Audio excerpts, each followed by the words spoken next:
Welcome top news today.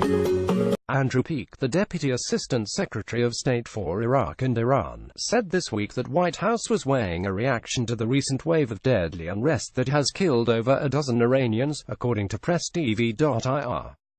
From our part, we will hold accountable those people or entities who are committing violence from the top to the bottom against the protesters, Peake told Voice of America.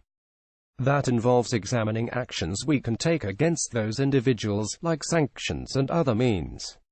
Last week, groups of peaceful protesters gathered in several areas across the country, calling on the authorities to address their economic issues. Despite having no mandate, the protests continued uninterrupted for several days. The events, however, were overshadowed when armed elements and vandals showed up among ordinary protesters and began to launch attacks on public property, police stations and religious sites.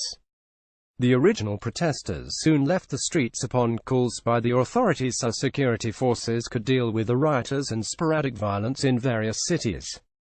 Trump has been hyping up the unrest in a series of tweets over the past days, pledging that he would continue to support the rioting unlike his predecessors. Vice President Mike Pence has doubled down on his boss's remarks, blasting the European leaders and the United Nations for what he said was the failure to forcefully speak up amid the violence. Kellyanne Conway, a White House advisor, told Fox News last Thursday that the Trump White House was indeed reviewing the possibility of imposing new sanctions against the Islamic Republic. UN Ambassador Nikki Haley has called for an urgent UN meeting on the situation.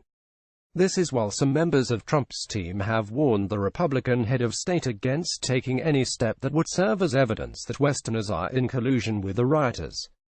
Besides Trump, Israeli Prime Minister Benjamin Netanyahu has also supported the unrest, encouraging rioters to continue the violence.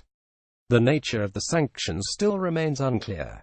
After refusing to recertify Iran's commitment to a 2015 nuclear deal, Trump said in February that he would introduce more bans against Iran's Revolutionary Guard (IRGC) forces.